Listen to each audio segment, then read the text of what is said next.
Good afternoon, everyone. Can everyone hear me?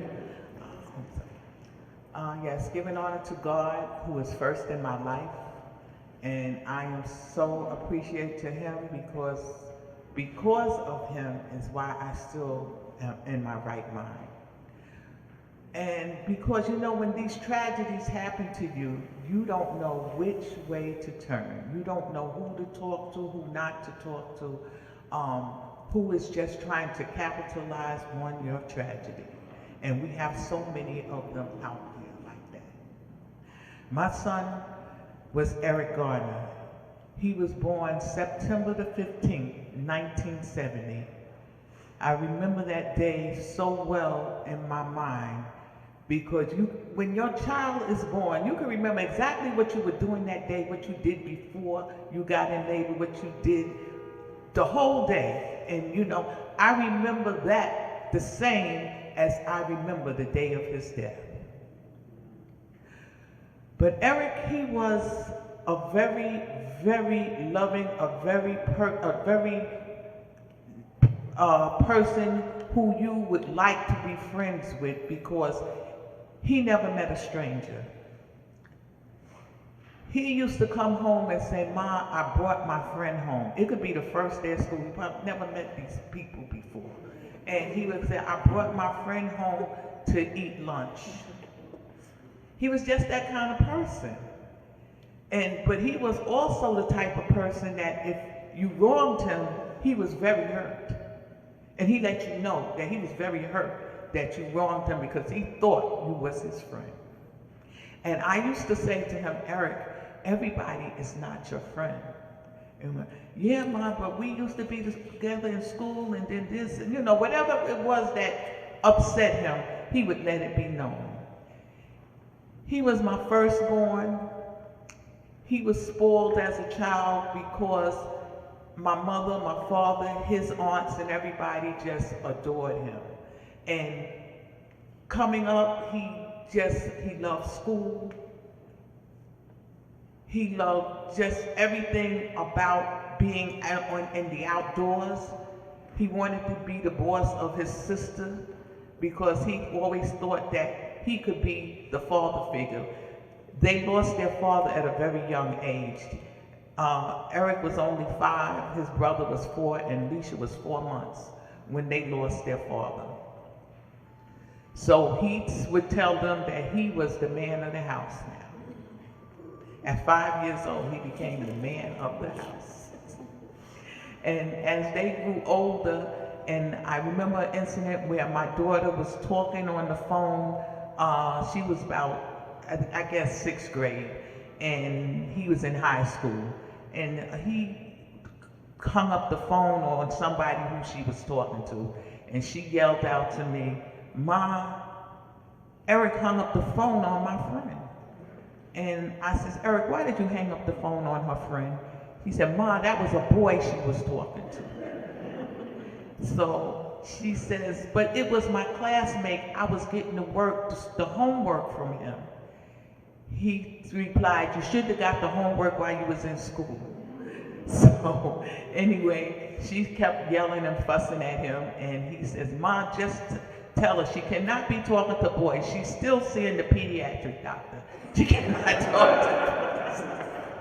And they used to be so fun, the things they used to say to each other. I just used to sit back and I would laugh, at the time. And even at Christmas time, that was Eric's his favorite holiday. He would always wait for who was ever coming to our house for dinner, or if we were going out for dinner. And one particular Christmas, I remember Eric saying, I bought them at the time. Remember this going back a ways, Big Wheel was the big thing back then, right? So I went out and bought him and his brother like a state-of-the-art big wheel. It was called a Flint cycle. It was made just like the Flint mobile, right? So I says, "I'm going to get these because I know they're going to be really, really happy with these, So on Christmas morning, they get up, they run in the living room to see what they have. Look up under the tree, they see the big wheels. My youngest son "Oh, baby, look what we got." Eric said, "Oh, wow, now I know we rich." So my younger son says to him, "I knew it all the time, stupid." I says, "How are we rich? We live in public housing." And you think, and they said, "Well, my friends say we rich. I get $1 every day to go to school. Some of my friends don't get any money. And so I have to share it with them." See, my kids, I was always about telling them how to share. You know, when someone didn't have, if you could share with them, because you would want the same thing to happen to you. So as they grew up, I grew up as a tight-knit family with my sons and daughter. Even though Eric was grown and had a family, I was still his confidant. I was still the one that he would come to if there was a problem. And he would still listen to me. Like, I'm not saying it because he was my son, but I never had to, I had to yell at him a lot, but he never really yelled back. He never took, got huffy. You know how some kids, they get huffy with their parents. He didn't. And even when he started to grow real tall and I'm yelling at him, I tell him, "Sit down so I can look in your eyes as I'm talking to you." And he would do it. And he would just sit there and listen to what I had to say. I know he was saying, "I wish she'd hurry up so I could get out of her face," But, he was so respectful that he never ever said that to me, but I know he thought it. But, it's just like the day when he was born, I had tears of joy. The day he died, I had, tears of tragic. And I remember so well that morning, I decided to call Eric because I hadn't heard from him in a couple of days. And when I called him, he answered, and I said, "Eric, I haven't heard from you, and when I called your phone, it was going to voicemail." He says, "Oh, Ma, don't you remember I told you I was going to Virginia?" He was going down there with his wife family for a family reunion. And I says, "Oh," I said, "I had forgotten about that." He said, "So we cut our phones off." He said, "And I knew you knew I was down there." I says, "Okay." So we chit-chatted for a little while. And then I said, "Don't forget, our family reunion is Saturday at Prospect Park." He said, "Ma, I didn't forget." He says, "What would you like for me to bring?" I said, "Just bring soda and water. We got everything else." He says, "Okay, Ma, I got it." We talked for a little while longer and said our goodbyes. He says, "Okay, Ma, I love you." I said, "Love you too, Eric." That's the way we always ended our conversations. But never knowing that would be our last conversation. That's why I play that conversation over and over and over in my mind. I just can't forget that conversation. And sometimes when I play it in my mind, it's a comfort to me because I says, I'm just so glad I spoke to him that day. I'm so glad that it wasn't like we were estranged and I didn't know where he was or hadn't spoke to him in days or weeks. But that fatal day, I was at work. I was working for the New York City Transit Authority. Went to work on my first trip, I was operating a train from Coney Island to Astoria. So at that point, we can't have our phones on when we're at work. When I finished that part of my trip, I got off the train. It was summertime, so I usually sit on the platform, open up my phone, and see who's been calling me or make a few phone calls, because I would have like a 35-minute break. Well, when I answered the phone that day, when I turned it on, the phone was ringing. And the first person to talk to me told me that they heard that Eric had some kind of confrontation with the police. They don't know what it was. They just got a phone call. So I hung up the phone, and then I was about to call my husband, and another phone call came through. The person who I talked to that time had the same exact information. Nobody knew anything, what actually had happened. So this made me very anxious. I said, let me go home and find out what happened to my child.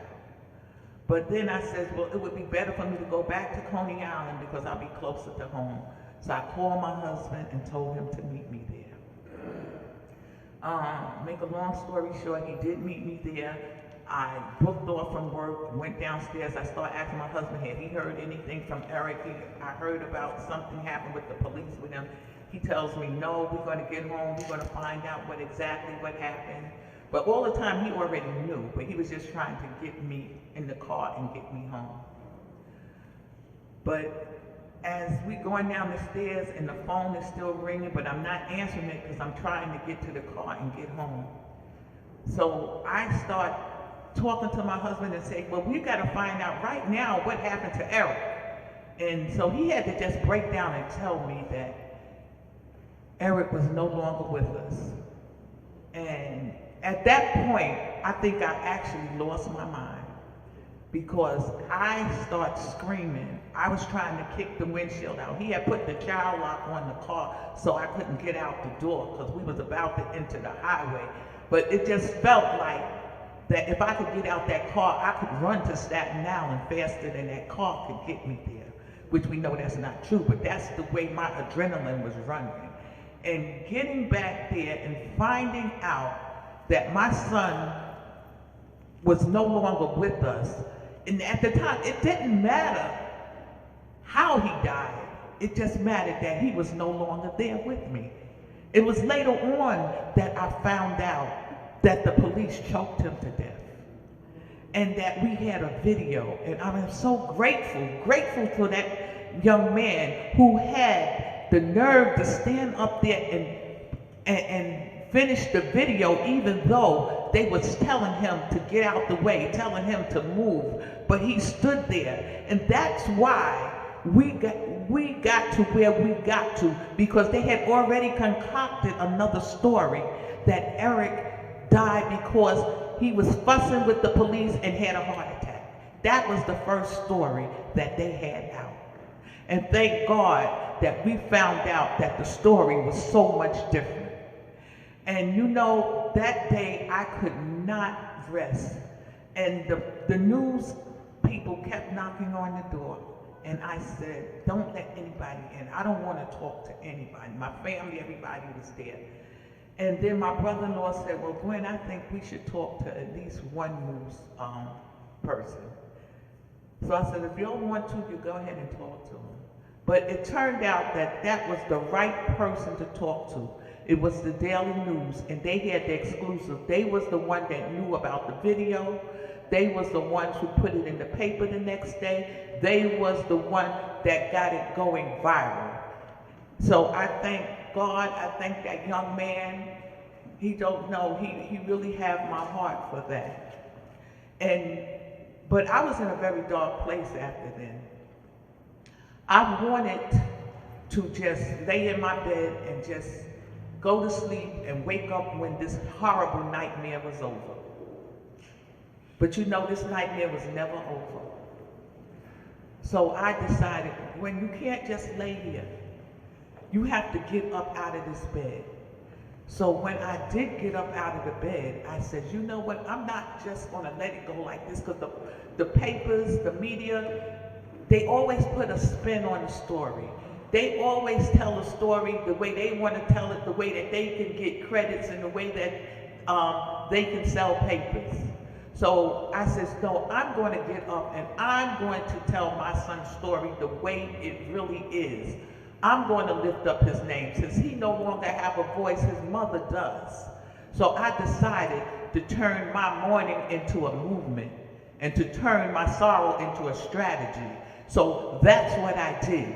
I got up and I started speaking to lawmakers. I started finding out who my council people was, who had something to bring to the table for me, who I can use to try to get justice for my son. Because so many people have failed me. The DOJ failed me after 5 years. There was no indictment. And they said, we're not going any further. But you know what I told them? You're not going any further, but I am. And with me keep on pushing with different organizations and different people being on my side, we got the law change, we got the the Eric Garner anti-chokehold bill passed. We got the right to know, and we know many of New Yorkers here. We went to Albany, me, Miss Bell, even Josh, we all went to Albany, and we brought makeshift coffins there because we was demanding to see Governor Cuomo so that we could get an executive order for a special prosecutor. And at first, he wouldn't even see us. You know, Miss Bell, we tried for many months going up there in the cold winter up in Albany, and he wouldn't see us. He wanted to send one of his representatives, and we said, we will not see your representative. We will talk with you. We put the makeshift coffins out there in front of his office. Then he decided to see us. But you know, I just thank God. I thank God so much for letting me come this far, and with the friends and families that I have. And I thank you, Reverend John Kirsten Floyd, for being by my side all the time, and for my mother's being by my side all the time, and my friends. And there is so much more I could tell you, but you know, I need another 2 weeks. So thank you all very much.